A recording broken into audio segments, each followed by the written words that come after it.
Yes, people, what's happening? Welcome back to the channel and welcome to another live stream. And there is going to be a big title party at the Etihad tomorrow. Manchester City have been crowned Premier League champions without having to kick a ball, thanks to Arsenal losing 1-0 to Nottingham Forest. So there's going to be a title party when Chelsea head to the Etihad tomorrow. Obviously, guard of honour, they'll be lifting the trophy after the game. And I think Chelsea fans, probably including myself, will be shamelessly joining in those title celebrations as well to relish in Arsenal's demise. But before we can do that, there's obviously there's a task in hand. We've got to play a football match at the Etihad against. Do we have to, Charlie? Yeah, we're going to have to, mate. We're going to have to turn up and try and do something. We've been there twice this season in the cup. We've lost 6-0 combined over the two games. I'm not really expecting too much different from our previous two trips there tomorrow. To be perfect, except we might lose 6-0 over one game instead of two games. Oh yeah, I mean, maybe we can hope that City might have a few beers tonight, and they might be a bit hungover when they turn up, and it might level the playing field ever so slightly. But even if they're all kind of 10 pints deep, they probably still batter us anyway. So it'd be the most City thing ever to put out their strongest 11 tomorrow and batter us like 7-0, even though. Oh no, mate! I'm fully expecting him to put that team out. It's gonna be a tough ask. I mean, obviously, guard of honour before the game. I mean, it was going to be one or the other. It was going to be a guard of honour, or they were going to win the league by beating us. I mean, they're both not great, but it's effectively a guard of honour either way. Yeah, exactly. And you can't begrudge it them really. A phenomenal team. They deserve all the plaudits they're going to get. But from a thing that would be worth saying though, if they've won the league actually, because they've still got competitions to play. They've still got FA Cup and Champions League, so they might want to rest June players. Now, are they? I guess. I think at this point, like if why would you risk De Bruyne? Why would you risk Haaland? You know what I mean? True. But I think because it's going to be their last game in front of at the Etihad this season, and obviously it's going to be the last game in front of the home fans. They probably want to put on a bit of a show, and then like in those tougher away, they got two tough away games to finish, Brentford and Brighton, but it doesn't really matter now. So I suspect they might rest players there. Maybe from a Chelsea perspective, though, it's got that little bit. It's tougher for us because, again, City now with nothing to play for can just fully release the shackles and just go into sort of party mode, really, which probably is not going to be great for us. But I mean, the injury list is getting longer. Obviously, Badiashile has been added to that as well, which is not ideal for our preparations either. I mean, Ollie, where are you with Chelsea right now, mate? Because obviously 3 games to go in the season. Many fans, myself regrettably included, pretty much think that that's our points for the season done. That point at Forest last weekend is probably going to be our lot for this season, with City, United and Newcastle to finish. Do you see it that way as well? I mean, I guess it doesn't really matter either way. Is the true answer is that whether we get 3 wins out of 3 or no wins out of 3, our position doesn't really change. The season's still been terrible, uniquely poor for Chelsea standards. So yeah, we've got some really strong contenders who are still pushing for top 4, still pushing for trying to finish as high as they can in their own positions in the league as well. So it's it's going to be difficult games, especially like like I'm saying, they've got things to play for a little bit and we kind of don't. So I guess we'll see. But what have you made of? Because Lampard's been here a few games now. Do you think have you noticed any improvements from that Wolves game in his first game to sort of how we're playing in the last few games? Do you think there's been any improvement on the pitch at all? Do you think he's managed to change anything for the better? Because I'm just seeing much of the same, really, like terrible performances, but sometimes we just raise the level a little bit for maybe a 10-15 minute spell in a game, and that was enough to get a win at Bournemouth. But ultimately, the level is just awful. I mean, do you think there's been a big change from Lampard in what we've done, or any subtle changes you've noticed? Because I'm struggling to notice a lot of differences really from his first game to where we're at now. Yeah, it's hard to say. You could, if you're being optimistic, you could say there are a couple like little things that have changed that do help a little bit. We seem, when Lampard took over, we lost like 6 in a row or 5 in a row or whatever. 6 in a row, yeah. And throughout that, we went into every game basically going, we're not going to win this. We're probably going to lose it. But we've actually saw, I guess, and I know it's not much, but against Forest and against Bournemouth, we had some decent, slightly better patterns of play. Probably deserved to get a draw with Forest on balance, maybe even lost the game, but Sterling turned up with a brace. If I guess the difference is a little bit between with Forest and Bournemouth versus those other games is our strikers and our attackers kind of actually put some chances away. I know that sounds really basic, but that might actually be the difference between a lot of our results going one way and the other this season. So I mean, I would probably agree. I think we actually probably have been worse under Lampard than we were under Potter in terms of the football we're playing. For sure. I mean, I like it's not like a cut and dry worse, but it's certainly no better. The very troughs of like the depths of hell that we've been through this season with Potter and Lampard. I would say probably on balance, Lampard is slightly worse. I think the football is slightly worse. I don't think we create anywhere near as many chances. No, but we weren't scoring them anyway. No. So. Yeah, this is also true. So I mean, it doesn't really make too much difference. I mean, nice stat from BBC Sport on this one that Chelsea have lost the last 5 meetings against Man City in all comps without scoring a goal since we won in the UCL final. That's a pretty important goal, that one. But they've never lost 6 in a row against any team without scoring. Well, roll on tomorrow. Oh God, yeah. When you look at it that way, that's a tough ask. To stop that record from being broken, that will be difficult, I think. Yeah, I mean, I think it would be, obviously we all want Chelsea to win like we do every game, but I think, mate, even if he could just score a goal, I think that would be like a small win, which is kind of mad. Like to sort quite of like, yeah, quite like I wouldn't, I always want to win, and it does matter to a certain degree because everyone wants to win. Oh, it matters in terms of the season, it doesn't. But it would be nice, like even if we didn't win tomorrow, at least like someone like Sterling stuck the boot in a little bit. Sterling gets his goal or whatever. Can celebrate with the Man City fans or whatever. I don't know. Hey, Sterling's got a poor record against his former teams. I don't think he ever scored against Liverpool. And obviously he's not scored against. Oh, he's only played once against City for Chelsea. So yeah, he's not got the best record. Let's move it, mate. We're going to move into a bit of transfer news because we all love transfers. I want to get your thoughts on Alexis McAllister. Now, obviously, personal terms between McAllister and Liverpool, as Fabrizio saying, almost agreed, pretty much. They presented the project to him last month. Deal's not done yet, though. There are still details left. Pochettino appreciates him. Brighton know they're going to lose Alexis. They know they're going to lose a few players this summer. De Zerbi said as much in the press conference after the win at the Emirates. Does McAllister move the needle for you? Because for me, I think he's a good player, but it's not the profile that we desperately need. Now, my thing here is that obviously if Pochettino appreciates him, I'm sure Pochettino appreciates a lot of players. I'm sure he appreciates Haaland. I'm sure he appreciates Mbappe. We're not going to get them. But McAllister would be obviously someone that would potentially be quite attainable if we wanted it. If Pochettino genuinely wants McAllister, then I suppose we have to do all we can to go and get him. But from your perspective, where do you sit with McAllister? Because for me, I think he's a good footballer and I like him, but it's not what we need in our midfield right now. Yeah, I think that's where I'm at as well. He wouldn't be the priority in terms of profiles for sure. I think if we were going to get him, I think it would be because it's, we've already got another midfielder and we're getting him to sort of like bolster and supplement it.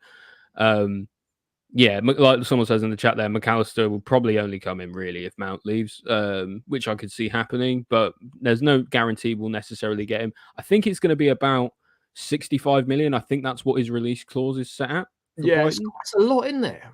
Oh, well, I mean, you say that, but I don't know, in today's... for a World Cup winner, how old is he? He must be early 20s. Yeah, 23, 24, something like that. I guess it's not that bad. It's not. I don't think the price is terrible, but I do think, like you say, he's not the priority in terms of profile for midfield at all. I think we definitely need like a midfield destroyer, someone like a Caicedo or a Rice. I know they play slightly different ways of football, but either of them would do a job. Whereas I think McAllister is, I don't know, he kind of occupies that role that Kovacic maybe plays quite a lot.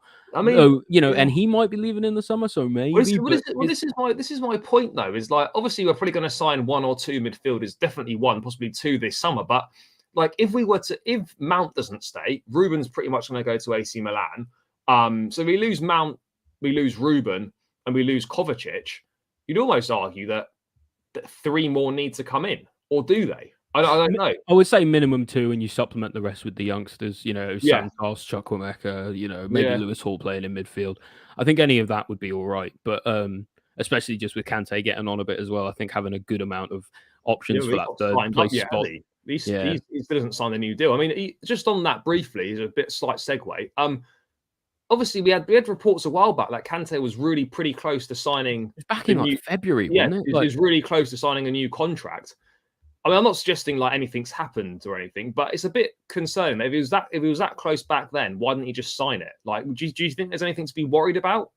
Maybe they're just working out the details. Like they were discussing for a little while doing like a pay-as-you-play sort of thing, because obviously since he's then had a couple more setbacks with injury, like now he's injured as well, and so maybe that's putting things on hold somewhat. I don't know. And maybe, it's also maybe Pochettino wants to come in, assess the squad, someone like Kante, you could get money for him or you could not. So by keeping him around, would you only keep him to then sell him, or would you want him around the squad? Or, I mean, for me, I think it's a bit of a no-brainer for him to stay just because of how popular he is at the squad. And as well. Yeah, experience, leadership, how good he is as a player when he does play.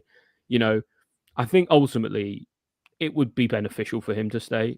I suppose that might be where things are getting a bit rocky then in that case, because I imagine if he wants to stay, he wants to play all the time and he wants to keep his wages high. Whereas, he doesn't play all the time because he's injured quite a lot. And if his wages are really high and he's not playing, then they're not getting value for money out of his deal. So there's probably a little bit of an impasse or something around that maybe needs to be bridged. That's the way I'd look at it, at least. Just on like how much backing or how much say, should I say, should Poch have in terms of the transfer market? Like if Pochettino wants someone, but it's not quite, maybe the data and the numbers that the recruitment department have come back with don't necessarily support the player being maybe the right fit for the club or whatever. Do we overlook that? Do we just give Poch what he wants? I mean, where do you sit with it? Because obviously you want to back the manager, but there's backing the manager and then there's backing the manager. Do you think it's a collaborative effort? It should be collaborative between Pochettino and the recruitment side? Or do you think if Poch says, look, I want this guy, regardless of what they think we go and get them? Because we need to strike the right balance here, because we don't want to, it's dangerous to just give a manager full say, because then what's the point in having that recruitment department? I think they probably need to work in collaboration together. I'm sure McAllister is someone that would have been on their radar anyway. We're just using him as an example. But, I mean, do you look at Poch as a demanding type? I don't think so. But I think also it probably varies from player to player. There might be someone specifically, say, random, hypothetical. Say we were in for a few strikers and Poch went, no, I want Harry Kane, right? Yeah. Kane's the only one who I want. If I'd rather have no one or Kane. And the data didn't necessarily support that. There might be reasons to actually give Poch what he wants on that in that way. In other situations, he might not know exactly what he does want for the team in terms of positions, in terms of players. He might not have a specific player in mind. He might say, I need a player who's good on the ball. I need a player who's, strong in the tackle. I need a player who's good at dribbling, for example, for any number of positions. And then the data team can go away and come back. And so, I think it's not always so black and white, about whether you necessarily just give managers, completely what they want. I think we've been guilty of that in the past, probably mostly under Conte. Yeah. And I think that it's a bit of a dangerous precedent if you do that too much, because as we saw with Conte, when he leaves, you're sort of saddled with his players for a long time. And then a new manager comes in, and if they play a very specific style of football, those players don't really fit in, then it's hard to shift them and they're underperforming and all the rest of it. So I think it's like you said, it's about striking a balance. But I think if there was someone specifically that Poch really wanted, I think we would probably try and get him. And I think other than that, it would be supplemented by, data-driven recruitment. Yeah, I mean, just on midfield whilst we're at it, I mean, who would be your ideal kind of signing in the midfield position? I think for most people, I mean, obviously the dream would be to get both Caicedo and Rice. I think that's highly unlikely. I never say never under Bowley, but I think that's probably not going to happen. I think it'll be one or the other. Who would be your preference? Yeah, I'm with you. I think Rice and Caicedo together would be an absolutely phenomenal Right, so, steal. yeah, It probably won't happen just because we've got other positions to, we desperately need a really good striker. And so, you're already looking at, I don't know, Rice and Caicedo together would be almost 200 million, if not more. So if I had to pick, I would probably say I would personally prefer Rice, but I still really rate Caicedo, so I'm really happy with either of them. Really, um, there's this talks about this guy Ugarte, who yeah, seems to be going around in the Twitter sort of hipster player sphere in terms of who's good.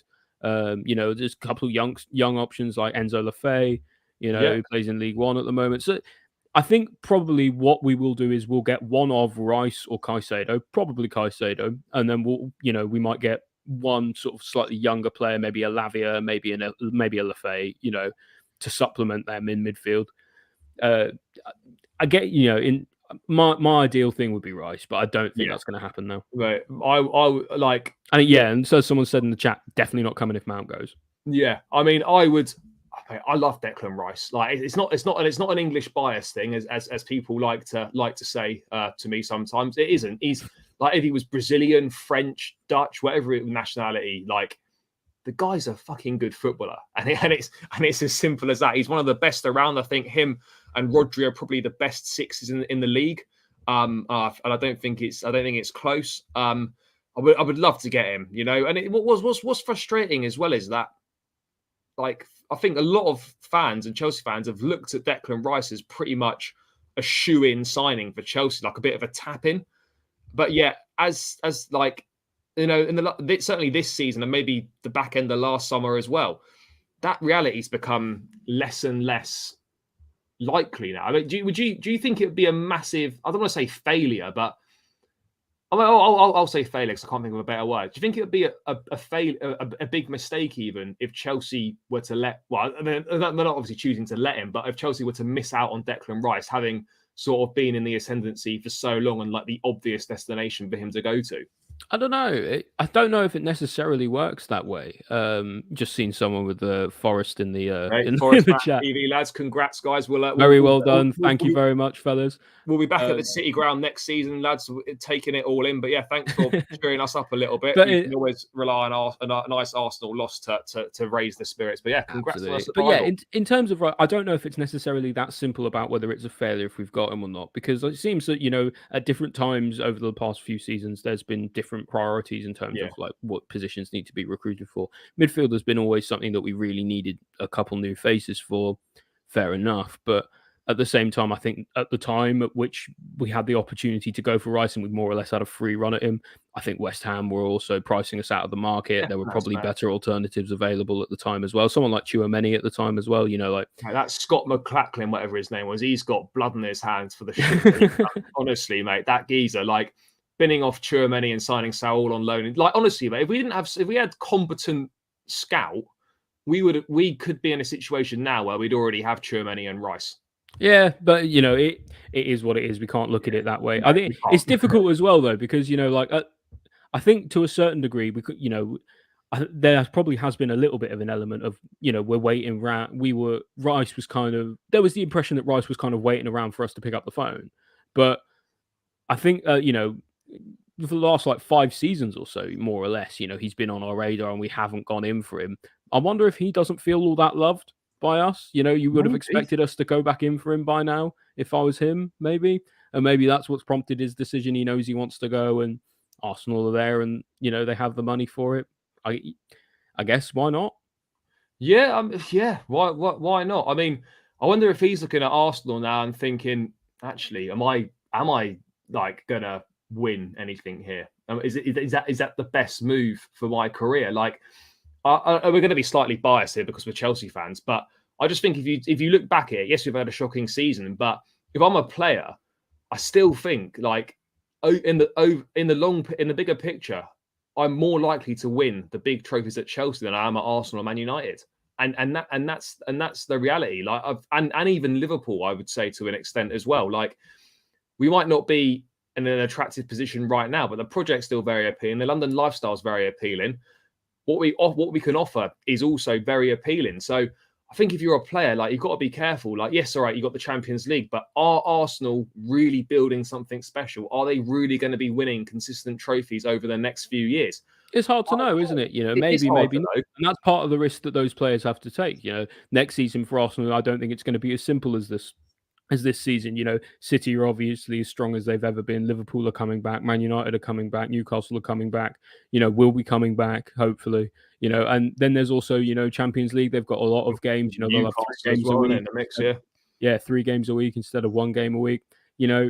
I think it might be a little bit of a rude awakening. I'm not saying that Arsenal have a season like we've had this season. No.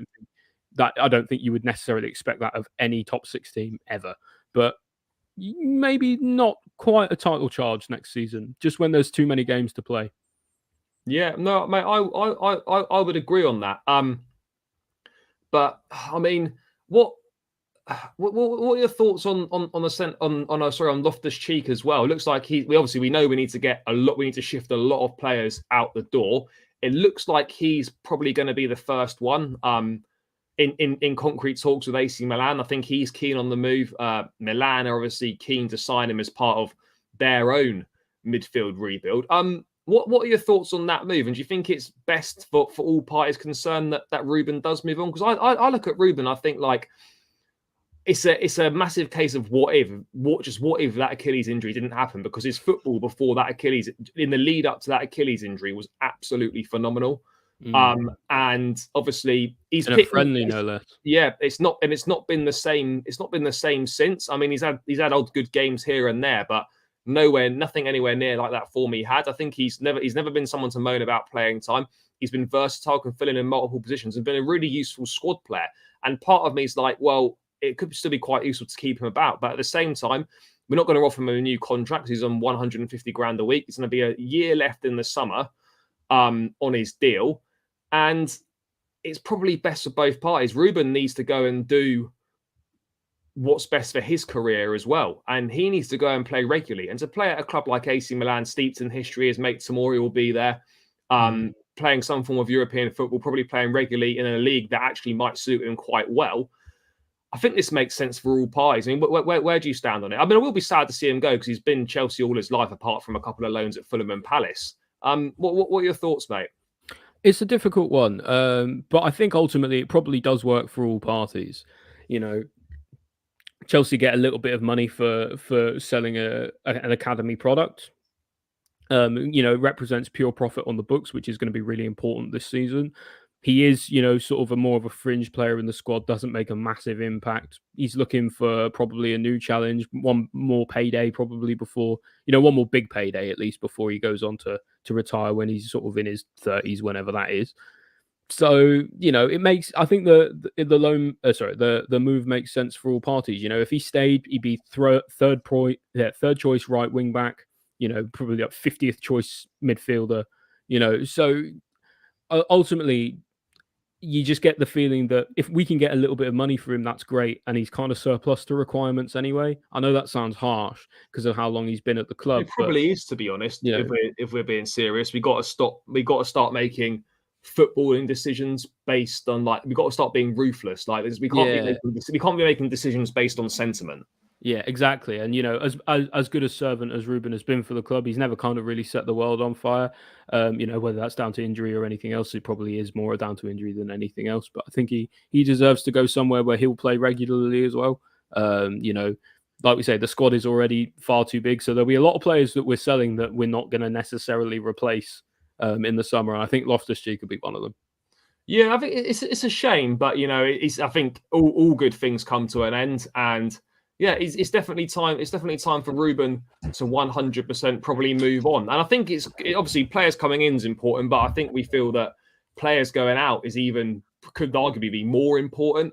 And it's good that it looks like sort of before the end of May that we're going to have at least one out the door, plenty more to go as well. And I think we can collectively we'll get a half decent amount of money for all these players that we need to get rid of. Obviously, I think it's naive to think that we're going to get rid of all these in one go. I don't think we will. We're going to have to probably take deals that aren't really that favourable to us, but we just need to get these guys' wages off the books. And to be honest, apart from, unless any guys in the summer are sold, all the guys that are being sold are going to be players that were signed under the previous regime, and it's kind of like no money in their money anyway. So it's kind of like, all right, whilst it's not profit to the club necessarily, but it's not, the owners aren't out of pocket essentially. And I think that's important when we think about, you know, them sort of trying to balance the books. And I think a lot of the, you know, a few academy prospects probably will be moving this summer. You know, you look at Loftus-Cheek as a good example. Probably Chalobah will be another one.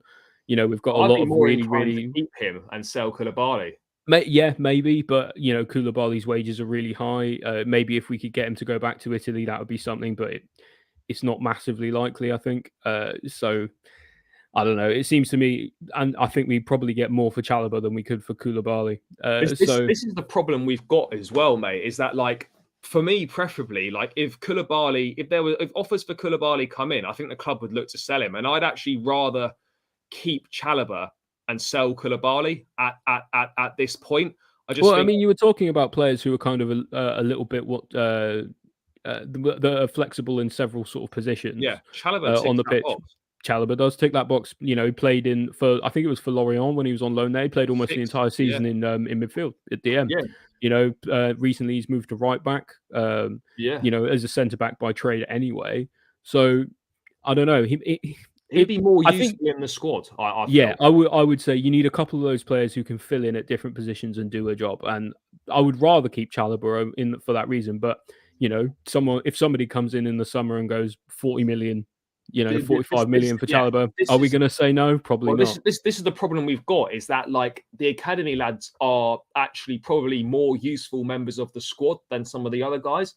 But then we're faced with the fact that, like, actually, at the same time, these guys are our most sellable assets in terms of the likes of Gallagher's going to get you 40 odd million quid. Chalobah could fetch you something similar, whereas, you know, your likes of your Koulibalys won't fetch you that much, and you're probably better off selling them. But this is where you've got to make a decision. Like, do you keep the player, or do you go for the money? And that's unfortunately, it's not really up to, you know, like it's not as simple as that either, is it? You know, it's like whether the player wants to leave, you know, whether the deal they're offered is any good, whether the clubs agree, whether the clubs are looking for certain players or not. So it's all very sort of fluid and very liquid kind of situation that's going on. So I think there'll be lots of opportunities. There'll probably be a lot of discussion, a lot of rumors, and some of it will happen and some of it won't. You know, and I know it's easy to say that because it's a bit of a cop-out answer, but at the end of the day, next season there will still be a Chelsea, you know, and in the Premier League, no less. So, and we, you know, with a smaller squad, with a proper coach, and that's what we should really be looking forward to next season. I mean, it's a good point with Gusto and Colwell. Is there any need for Chalobah? I still think there is. Obviously, the need for Chalobah to play right back reduces because we're now actually going to have two proper right backs, so right backs / right wing backs, which is really helpful. So that does kind of negate to a certain extent Chalobah's versatility and the need for him to play in right back. But you look at it, and a defender's going to have to leave this summer because Colwell's coming back into the squad. You've got Silva, Badiashile, Fofana, Colwell, Chalobah, Koulibaly, Cucurella, who can play in left centre back. Are we going to go over 3? If we revert to a 4, you could argue maybe 2 centre backs need to go. Yeah, and you know, I think you know, to a certain degree, it's kind of almost like a 1+1 goes because one will probably leave this summer, and we know for a fact that Thiago Silva probably isn't going to be playing for us when he's 41. No, so you know. So at the very least, at the end of next season, we'll need another centre back again. So that, you know, that would if the board are thinking sort of long term like that, they're probably more inclined to want to keep Chalobah. But like you say, it's about whether they can actually accept the money or not. Yeah, this is the tough question, mate. Just wanted to get quickly a few thoughts on the centre forward position before we divert back to the game itself. For me, mate, I was looking at it. For me, mate, I think the striker market's quite dead. It's quite dry, or for want of a better word. Seems it, doesn't it? You know, there were so many good, awful lot there. There were so many interesting ideas and interesting players, but none of them have really sort of kicked on and really excited me. You know, you got the likes of sort of like Kolo Muani, who was, you know, kind of isn't that top tier level. You know, that Benfica guy, what was his name? Gonzalo Ramos. Yeah. You know, Ramos maybe. really good player as well, but not really sure. So if you're looking for big money, your two options are really, well, Osherman, you got Tony, who's going to be out until, February at minimum. Well, probably he's out till January, I think, but he won't be fit until February minimum. So you'd be signing half a player effectively for half a season. And then the other option is Harry Kane, but Spurs hate us and Levy won't talk to us. So yeah, I mean, just before we get on to Lautaro Martinez, Ivan Toney would have been my preference by a country mile. I think he ticks so many boxes for Chelsea. Do we feel now that the 8-month ban, that's that dead now? Ivan Toney, we won't ever see Ivan Toney in a Chelsea shirt. I mean, you hear things about Chelsea looking maybe, but I think it's more likely if he's ever going to leave Brentford, it'll be in January next season, rather than. Do you think he's missed his chance of a move now? No, I don't think so. I think I think come January, I think he'll be snapped up by I don't know, one of the clubs who's looking for a striker. Maybe Liverpool go for him. Maybe Arsenal could go for him. Even Man United could go for him. So there's a lot of options for a Prem. There's a good market for a Prem proven striker right now. Kane is obviously probably the obvious choice, but he's never coming to us, is he? No, I don't know. Probably not anymore. I mean, look, I still think that in this very specific set of circumstances, I would still sign him if Lukaku decided he wanted to make another go of it and he was keen to do it and Poch wanted him. I think we could get by without Toney until January with Lukaku, Broja, and Nkunku that could fill in there a little bit. And then maybe, and then it would make sense then. But I just don't think. I mean, it's a good shout with Nkunku coming back. I don't know where he's going to play. He's not a centre forward. He's not a centre forward, but like that hasn't stopped us though, has it? No, mate. When is playing players in their actual positions is not really a Chelsea thing. No, not really. No. Lautaro Martinez. Pochettino reportedly a fan. He's a back-to-back 25-goal seasons now, which is pretty good considering Serie A is not notorious for a lot of goals scored. Yes, there'll be some Coppa Italia goals. Yes, there'll be some Champions League goals and whatnot. But it's a pretty decent return in Serie A, which is, as I said, a league doesn't lend itself to forward scoring a higher number of goals. Pochettino reportedly a fan. What do you make of him? I'm kind of intrigued by this. Part of me is like, is he really an out-and-out number 9? This could be decent, and then another part of me thinks like, is this right for us at all? I think he's. I don't know. I do like him. I mean, what are your thoughts on it? My main thing is he really an out-and-out number 9? Because it seems to me like I think he would struggle to play on his own. I haven't watched much of him at all. Well, he's always played in the 2 for Inter most recently. Well, that's the thing, he played with Lukaku, and then he's been playing with Dzeko most exactly. So maybe it works best when he's got someone to play off. If the idea is to recreate that front 2 of Martinez and Lukaku at Chelsea, it could work. They've already got some good, chemistry between them. He's Argentinian, I believe, isn't he? Yeah, he's Argentine, yeah. Argentine, so that works with Pochettino. Also works with Enzo as well. There's options, there's all the chances in the world for Lukaku to come back and do well. At the same time, I don't have much hope for that because I don't think he wants to be here. And I don't know if you saw his interview on CBS after the second leg with like Omri and Carragher and Richardson and whatnot, and there's some other Inter guy there. He looks so happy there. Like, I think that's the thing. Like, you're just taking him away out of an environment where actually he really likes it, he enjoys it. I think we can all agree that actually purchasing Lukaku was a mistake.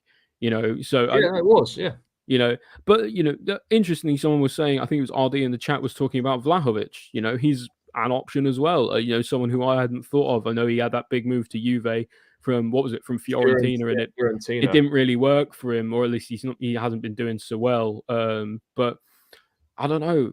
I feel like maybe he'd take a lot of time to adjust. I think, how like Darwin Núñez is struggling in the Prem a little bit this season. I feel like Vlahovic wouldn't be too dissimilar in that way. I don't know if he's necessarily that guy, but maybe he is. I don't know. I think there's lots of options in this summer for the squad to drastically change. We don't know if Felix is going to stay. We've got Nkunku coming in. We don't know if Havertz necessarily is going to stay. Lukaku could come back in. The front line might be fundamentally different by the start of next season. I think it will be, mate. I think it will be. I do. Yeah, I get your point on Lautaro because I've not watched him not play in a 2. Sort of feels like a 9.5, doesn't he? Sort of that link-up player. I mean, yeah, he could work well with Nkunku off him, or he could. The problem is, though, but him and Nkunku are more or less exactly the same player, aren't they? Really similar. But then I suppose if you were to play him off a striker, you're then thinking, well, why would you sign Lautaro to play off a striker when we've already got Nkunku? Mount might stay. God knows what we're going to do with Havertz. If we sign Felix, there's not space for all these. There's not space for all these guys. Yeah, we'll play. We'll have to just play everyone as like this weird hybrid. For everyone can take turns being the false 9. We can all rotate in and out. Yeah, mate, it's a really interesting one. Like I personally, I wouldn't see this one happening just because I don't think he's an out and out. I don't think Inter would sell. I'm not sure. I mean, we know Italian clubs financially probably aren't in the best condition. But at the same time, I'm just like, does this move the needle? I'm not really sure. But then, as we've just been chatting about, like the striker market's not that good this summer. Like the real standout is Harry Kane, which obviously Chelsea would love to have him, but it's going to be pretty tough to do. Yeah, it'd be hard to prize him away from Spurs. And then you've got Osimhen, who's going to be 120 million, and and no guarantees. We're dealing with De Laurentiis at Napoli, who is a nightmare. Maybe we could send Koulibaly back as part of the deal potentially. I don't know. The only thing I worry about Osimhen is I think this needs to be the summer where Bowley makes some of those swap deals happen. I think that would really be useful. If we even offer several players, 1 or 2 players, and some money in exchange for other players to keep the costs down, to get some players off our books. It'd be such a smart way to do it, but it's so hard to marry it up and make it work. You've got to get so many people to agree. Like that's the problem. That's the thing. We'll include these players, but they've actually got to want to go. Yeah, exactly. That's the thing. I think people underestimate how difficult it is to sell players. To sell a player, 3 things need to happen, right? The club's got to be happy with the money that they're getting for that player. The club who's buying him, needs to be happy with buying him at that price, and the player needs to want to be able to leave, right, and actually go and play for them. If any of those 3 things aren't happy, aren't spot on correct, it doesn't happen. And so every time that you sell a player, you've got to get 3 things spot on correct. Now, bear in mind, we need to sell about 10 players. That means you've got to do 30 things right in a row. Yeah, we're not going to sell 10. It's just not going to happen. When you look at it that way, it's more likely things are going to fall apart than not for some of the deals, just by sheer number of averages, Yeah, no, I hear it. I mean, I don't think we are going to get it. But yeah, this striker thing is interesting, isn't it? The only thing that's interesting is obviously. We were seeing over the last couple of days Edouard Mendy links with Spurs. Yeah. So obviously there are some kind of talks going on between Chelsea and Spurs at times for players. I do wonder if maybe we could do something to make a make-weight one way or the other for Kane to come our way. I don't know, maybe. Well, I mean, because maybe. Surely he'd have their blessing, wouldn't he? He stayed far longer. Oh yeah, of course. Yeah, of course he would. Of course he would. But I just don't know if he's got that mentality that I wouldn't play him in finals. That's true. Yeah, that true. We'll get another striker for the big games. Bring Drogba out of retirement. Yeah. I don't know. I just don't know if Kane's got that elite winner's mindset and mentality in him, because he can't be that deluded that he genuinely thinks Spurs are going to win. Like he's seen over the last 10 or so years that they're just nowhere.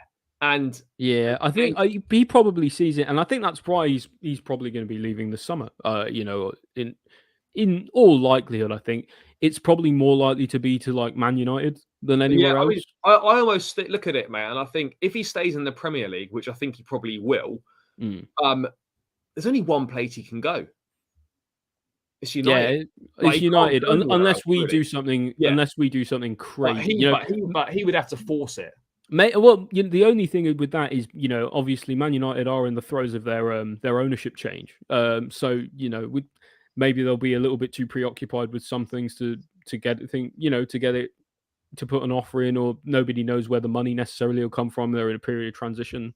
Maybe the Glazers hadn't quite. If we moved early for Kane and the Glazers hadn't sold, and they don't want to spend more money, obviously, if they're about to sell the club, so it's possible. It is possible. It's possible. It's just I don't think it's likely at all. Really, like you say, I think he is likely to probably stay in the Premier League. I know there were shouts about Real Madrid, but let's be honest, the man can barely speak English, let alone Spanish. Yeah, so no, he's not going to go. I don't think he's going to go there.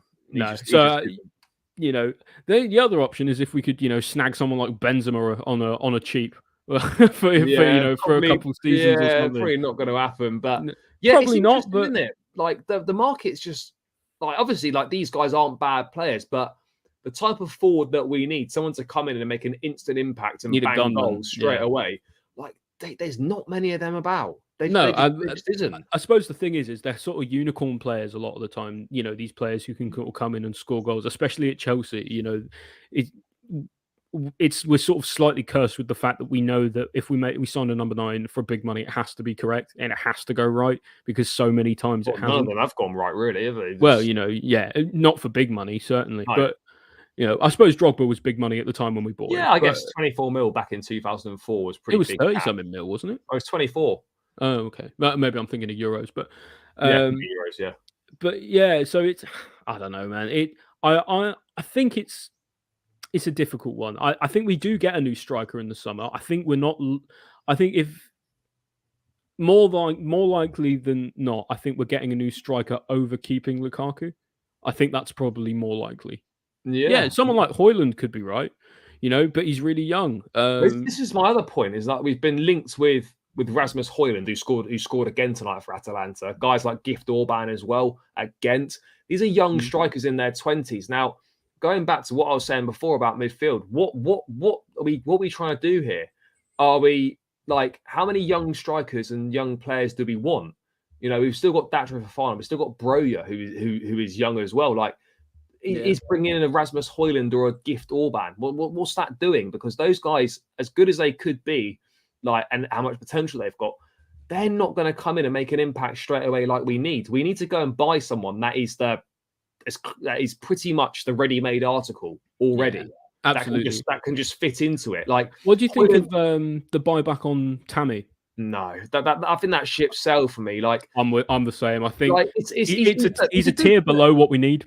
No, he is. The reality. That's the reality of the situation. I like him. I think he's a decent player, but it's not moving the needle for us. It's not making us. That's not gonna. He's not gonna be a guy that comes in and bangs you 15 or 20 league goals in the Premier League. And you say that, but he did score 15 for us when he last played. Well, he did, but I just look at it and just think that just isn't the answer. Yeah, maybe not. Maybe not. No, certainly not. I think the buyback clause is like 70 million, so it certainly isn't. Yeah, exactly. And as a couple of guys have made good points in the chat here about Kane. It's these big strikers need big money, and they also want Champions League football. So it might be hard to convince someone over this summer. And Joe makes a really good point there. Kane is happy in London, but in that case, he's probably just more likely to stay at Spurs than anything else. Mate, I still like, if I was a betting man and I like to right now, I would probably say that Kane will still be at Tottenham next season. Yeah, I would say the same. I think if he was ever going to leave, it would be this season. But I wonder how disappointed or gutted he is that he just didn't join City last summer. I think the problem is I think people don't think about this in terms of footballers can have a choice in their career path, and in the same way that you or I, Charlie, could make a good or a bad career move.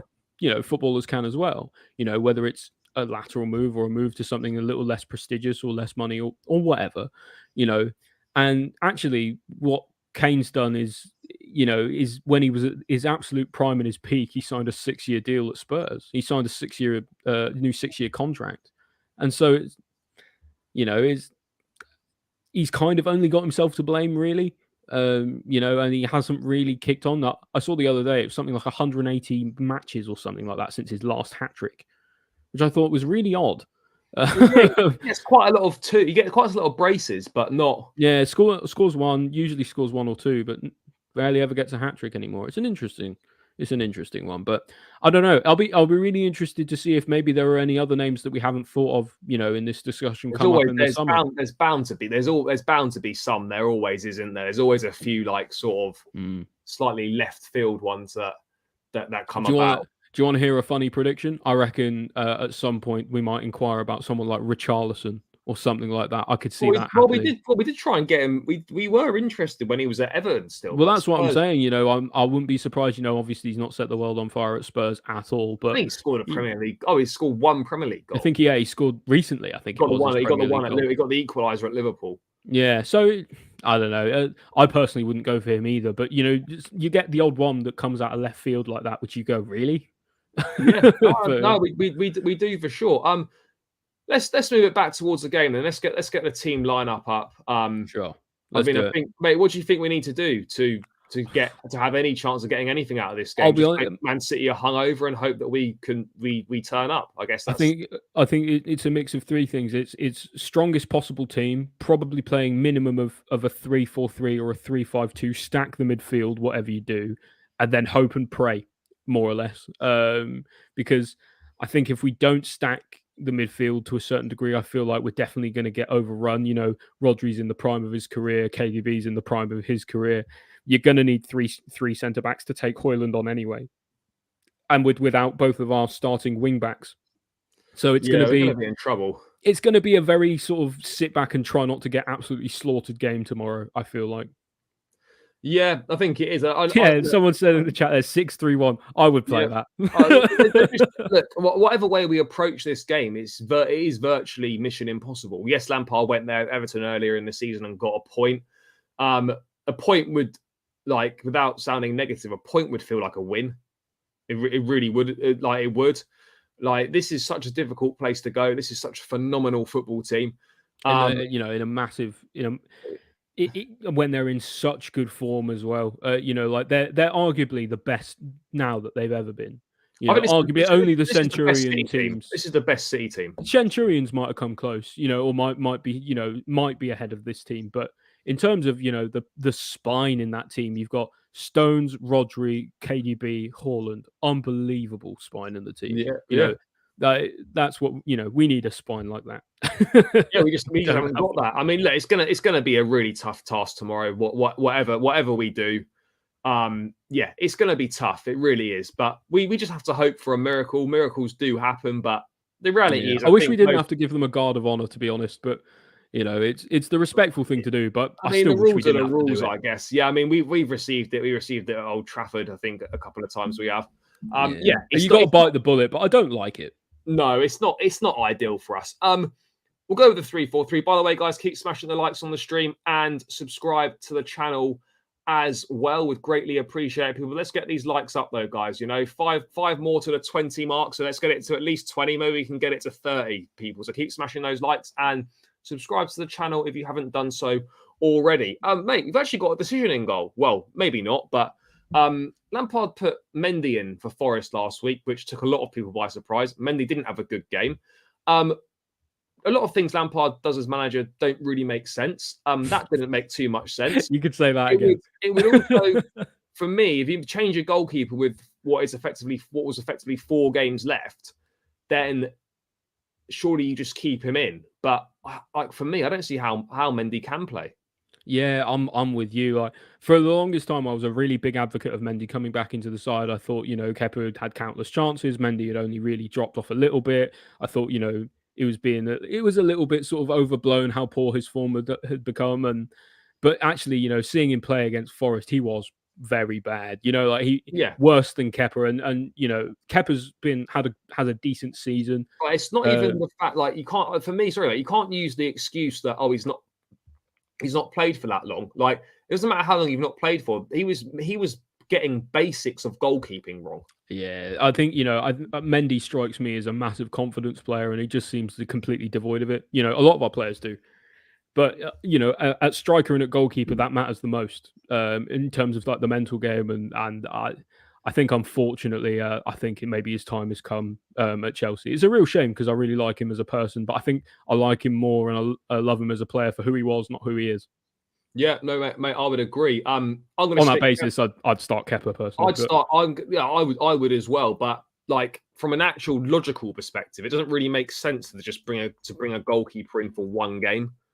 No, it doesn't. But at the same time, probably just giving him an opportunity to play, see what he could do. It's one of those. If he comes back in and he instantly sets the world on fire, everyone goes, "Well, where's this guy been?" Or like that's a genius move. But I don't know. It didn't work out. I mean, yeah. To be fair, I'm a guard of honor. At least we're not giving a guard of honor to Arsenal. Do you know what? Could always be worse. It could always be worse. That would have been unbearable. Yeah, I agree, Kepa in goal, but I still think it'll be Mendy because, as I said, like you just look stupid if you change your goalkeeper for one game and then you change it back again. So maybe, but it might just be to just placate Mendy, just give him a game, and then Lampard's got every excuse to say, "Well, you were shit last week." This is true.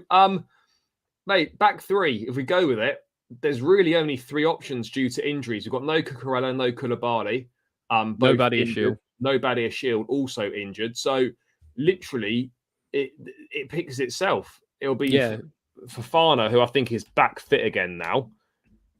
And then it'll be Silva, and it will be Chalobah. Yeah, there is something to be said maybe about you chuck Cucurella in there and you make it injured. Back four. Oh no, of course he is. Yeah, no, I forgot about that. So I mean, you could say like if you were desperate, you could play Dave in the three and play Chalobah at right wing back. But I think you could you could stick Hall at left back in a four and Chalobah's the right back or something. But it's not ideal, is it? I think for me, we just need as much defensive solidity as possible. And look, we're going to lose either way, but I think the three gives us a better chance of not getting battered. Yeah, I think on balance, I would actually make Fofana the left centre-back and Chalobah the right centre-back, just because Chalobah, I think, runs that right channel. Like, he's a bit more used to that right-hand side. But yeah. It doesn't really make a massive difference. It really won't make too much difference. Lewis Hall will play left wing-back, and I actually think that suits him better than left back in a back four. What do you make of his performance against Forest, mate? Because obviously, first time back in the first team for a number of months. I saw mixed reviews on him. I thought he was okay. Considering he's 18, he hadn't played for ages in the first team. I actually thought he did all right.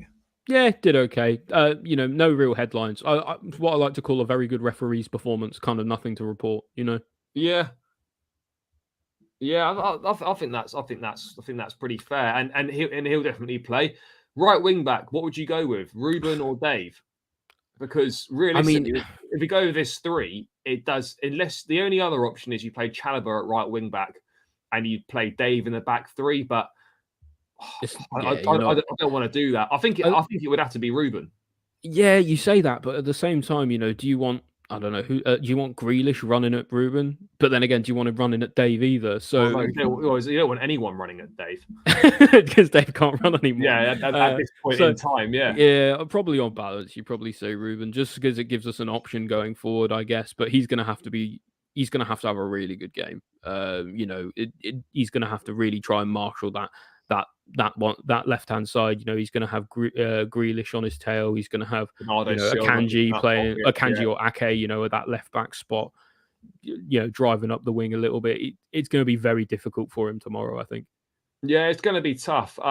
We'll go Ruben there. Mate, midfield, we know Enzo's going to start. We've got injuries there. No Kova, no Kante. Obviously, we're going to play Ruben in this right wing-back slot. I mean, sort of picks itself, doesn't it? Makes it Enzo Gallagher midfield, right? Well, play Gallagher in a pivot. I probably wouldn't play Gallagher in a pivot. What I was going to... It's not really a pivot, though, is it? It's kind of a flat midfield. What I was going to say is, mate, obviously we called Chukwuemeka back from the under-20s World Cup for the group stage to cover the injuries to Chalobah, Kante and Kovacic. Surely, by doing that, he has to start. I think he'll probably come on. I don't think he'll start. Personally, I think just for several reasons, especially in this formation, you've got two options, right? Enzo takes up one of those slots, and Lampard seems to like Gallagher a lot more than Chukwuemeka. So, on that basis, I'd probably say Gallagher's more likely to start. Yeah, I mean, what are your thoughts on Chukwuemeka? Because obviously, he come in the summer with a big reputation. Tuchel at the time said, "Oh yeah, he's definitely ready to feature in the first team." Didn't really feature. He's played 27 minutes of football since January, and here we are. Like, we've stopped him from going to the Under-20 World Cup for the time being. Surely we just, at this point, and I've been calling it, and so have you, for a long time, is that just play the players that are going to be part of the future. These matches don't mean anything. I'd much rather, I don't ever want us to lose, but I'd much rather us lose and these youngsters get experience. Yeah, maybe, but at the same time, I think you'd be a bit daft to put a player who's only had 27 minutes or whatever against this City team to get slaughtered. To a certain degree, that might not necessarily be good mentally for a player's development. You stick them in for their first game and they get absolutely battered against the best team in the world, more or less, and then that confidence, what little of it was left probably won't exist.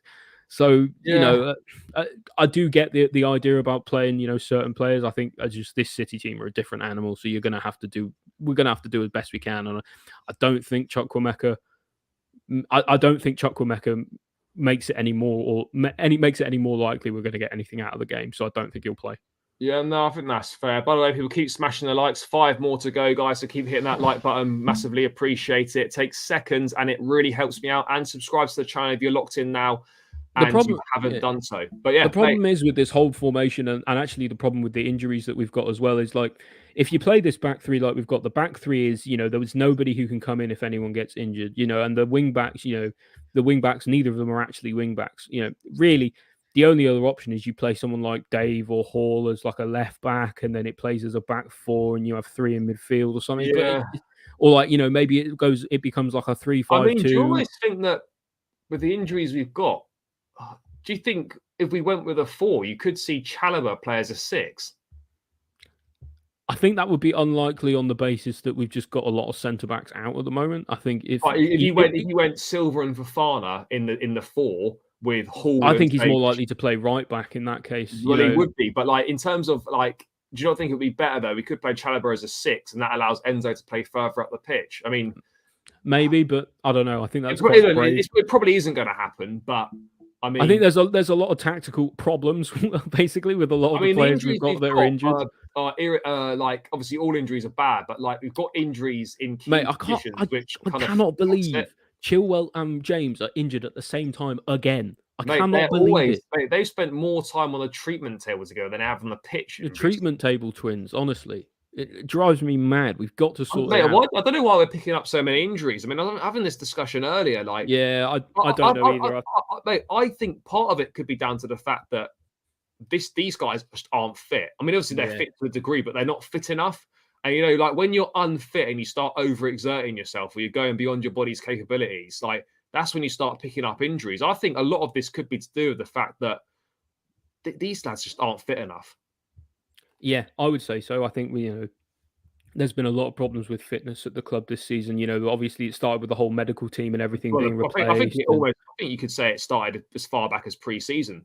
Yeah, you could say so. Yeah, where we had a poor pre-season and traveling around so much that the players actually didn't get much time to rest, and it wasn't a very productive pre-season in terms of conditioning for the actual season to come. And like you said, then we had loads of injuries because the medical team were new, and then we seem to get a handle on it, but the whole time people haven't really looked fit. So I'm wondering actually if we've only really just about got on a handle on more of the injury side of it and not actually the conditioning side of it. So I'm excited to see Poch come in because he's got a rigorous training regimen. Although I do think that means we're probably going to have quite a slow start. Yeah, because these players to get up to speed to someone's regimen like Pochettino, who is a student of Bielsa's game, it's going to take a lot and it's going to take some time. And I think it probably might injure a few of our players actually as well. In terms of, I wouldn't be surprised. I wouldn't be surprised if sort of how grueling the training regimen is actually injures some of them to start with because they are so unfit. Yeah, this will break them, but it will also make them. Like if you can get through a Pochettino preseason and whatnot, then like we should be in a good position. But I mean, I would say we'll be one of the fittest teams in the league come sort of December. But we need to do what we can between now and then to be able to actually stay in the running. Are we saying Gallagher in this one then?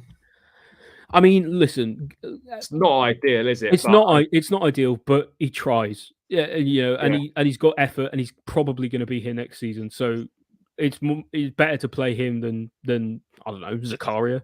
Yeah, well, mate, he's disappeared off the face of the earth, mate. Fuck knows where he is now. What a disaster that loan was. Well, I mean, he had a good run of form until he got picked up an injury against Fulham at Craven Cottage, and then we didn't really see him again since. Never mind, eh? Never mind. What could have been? Yeah, but at least we had him and we had Sal instead of getting Chouameni, though. Yeah. Mate, well, how can we moan, mate? How can we moan? Your front three. I can't believe I'm going to say this, but I actually think Havertz has to start this game because Felix, not really an out-and-out forward. Plus, the thought of him up against Diaz and Stones or Laporte or Akanji in that centre-back position is not filling me with much hope at all. Felix is not a physical presence. Those guys are going to rough him up. Havertz, I have absolutely no faith in Havertz being able to do absolutely anything tomorrow. But at the very least, he is tall and wins headers. So I think in the circumstances, it's something. in the circumstances, I think he has to start. We know Aubameyang's finished. Dr. Fofana's disappeared. Bro is injured. Felix won't get anything out of this game. Well, exactly. So I think Havertz has to start. Now this is where we go left and right. I mean, Sterling's not had a great season, but if we're talking about meritocracy and picking players kind of on form, I know he's not necessarily in form, but it would be quite. Well, he's kind of playing himself into form. Yeah, I mean, he scored two goals last week against Forest. Did he score against Bournemouth as well? No, he assisted Felix for the third. Yeah. Like, I guess fair's fair. Like, if you've just scored 2 goals in the previous game, you probably should be starting. And if anyone's going to know how they play and is going to be up for it, surely it's him. Well, you'd hope so, wouldn't you? So, I mean, Madueke started the last 3 as well. Maybe a little bit of rotation. We are playing again on Thursday night as well. So, do you think Sterling starts on the right or the left? Probably the right, because I'd like Mudryk to play on the left. But yeah, I think that's a fair shout. I mean, maybe on merit, you could see him starting on the left and Madueke on the right. I think that both of those are good options. Yeah, both good options. Mate, but obviously, it'd be nice to have Mudryk running at Carl Walker. That would be a foot race for the ages, won't it? Well, it would be, mate. Are you surprised at Lampard's kind of treatment of Mudryk in terms of, mate, I can't believe that Ziyech got on the pitch ahead of him against Forest. I'm just not sure what the thinking is there at all. I think a lot of Lampard's choices as manager are sort of run a little bit by a slightly inflated a sense of self. I think let's put it that way. I think ego probably gets in the way a little bit. Because otherwise, I think we would be seeing more or less youth players and only players who are going to be here next season every week.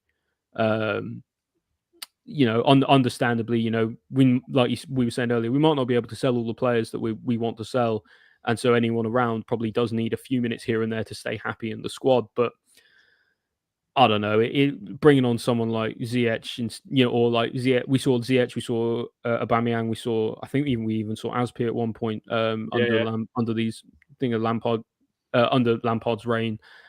It's clearly just not the right call, is it? But on any metric, really. Ziyech is the only one I will give, because when he came on against Bournemouth, he kind of changed the game. He did whip that free kick, and he did do very well for it. Yeah, no, he did.